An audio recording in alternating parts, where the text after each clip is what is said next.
My old NVIDIA GTX 670. Could it still be used for gaming in 2026? And how about Linux? Would it still be a decent option for that as well? Let's find out after the intro. It's the Anarchy with me on the exciting guy! The latest drivers for this card are kinda old. On Windows, the latest driver is version 475.14 from 2024, which shows us 30.0.14.7514 because of reasons.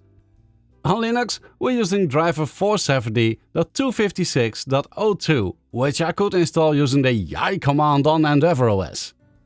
This card is equipped with 2GB of GDDR5, which will be the biggest downside if you'd like to run modern games. Vulkan support is also limited to version 1.2.175, which could be an issue on the Linux side of things. Let's start with gaming on Windows. Batman Arkham Knight shows us that VRAM is going to be an issue when we try to raise the texture resolution. I went with the texture resolution set to low, shadow quality medium and high detail to stay within 2GB of VRAM. Using that, I'm getting a nice 60ish FPS with a built-in benchmark.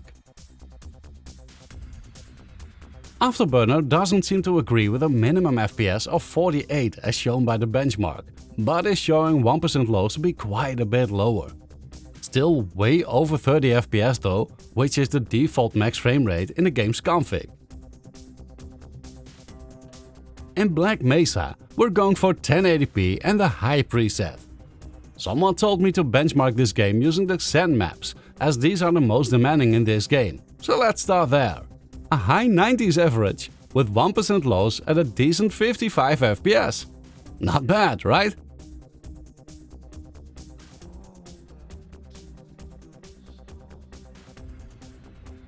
Carmageddon Max Damage at 1080p and the Balance preset gives me just over 90 FPS with 1% lows in the low 70s. Heat! Counter-Strike 2 1080p medium, over 100 FPS average with lows down to around 70 FPS. Somewhat playable, right? Euro Truck Simulator 2 1080p high, mid-80s with 1% low still in the high 60s. Things are looking quite alright with this card so far. What about Darkenstein 3D at 1080p and the very high preset? Mid-70s with lows in the high 30s. Might be a good idea to lower some settings a bit, but this is playable for sure. In grip, I used mostly medium settings at 1080p as shown here. This gives me a nice mid-80s frame rate with lows around 60.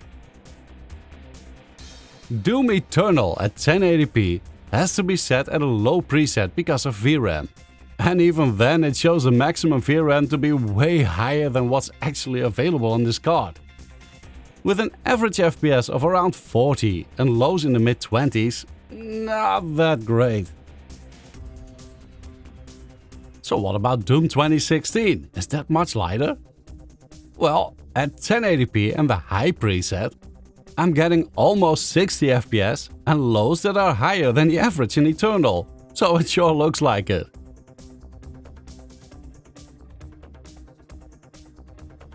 Last Host is a game that recently grabbed my attention.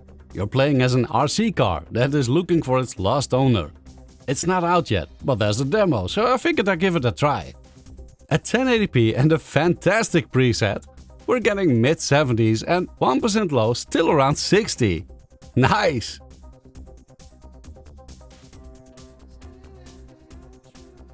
Someone recently asked me to try Rocket League.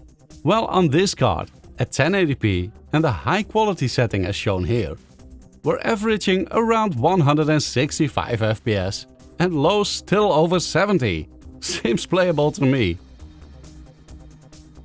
Mouse PI for Hire at 1080p and the high preset renders at around 60 FPS, but lows are about half of that. Oops, seems like the floor was lava. Shadow of the Tomb Raider 1080p and the lowest preset a mere 45 FPS average according to the game's built-in benchmark. The overlay is showing 1% lows to be around 10 FPS less than that during the benchmark. In WRC7 at 1080p and the high preset, I'm getting just over 60 FPS with lows about a quarter less. Not bad, not great either. I'd say at least on Windows, this would still be a decent graphics card today, although you won't be playing the latest and greatest on a 2GB card. How about Linux?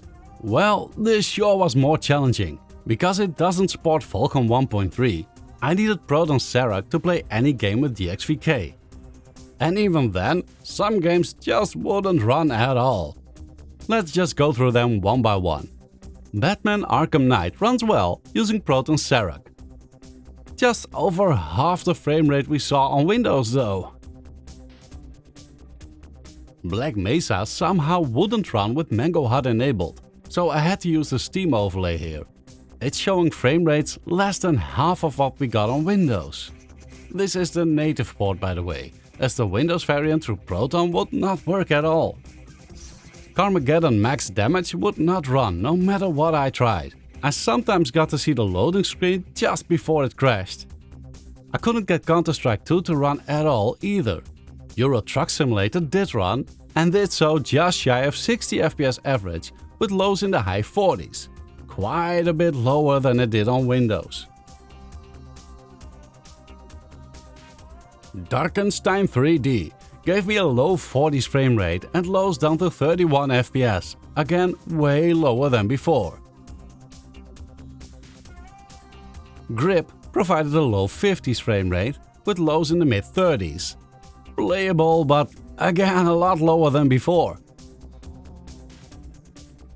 Doom Eternal is completely unplayable on this card in Linux. 15 FPS just doesn't cut it. Doom 2016, however, does slightly better on Linux. Not sure what it is with this game, but it usually seems to be the case with it.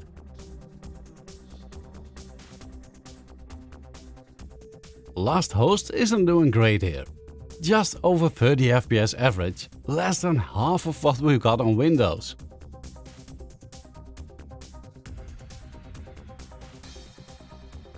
Rocket League was doing so well that it's even very much playable with a 25% cut frame rate, 126 average and lows in the mid 50s. Nice! Mouse PI for Hire is doing single digit on Linux, just nah. Shadow of the Tomb Raider is doing pretty bad as well, with 15 FPS on the lowest preset.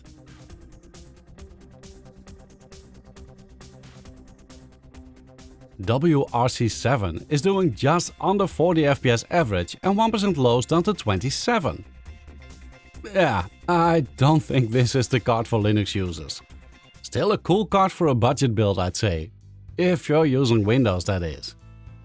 Its 2GB of VRAM is somewhat problematic in newer games though, and its lack of Vulkan 1.3 support is probably what makes it not so great in Linux.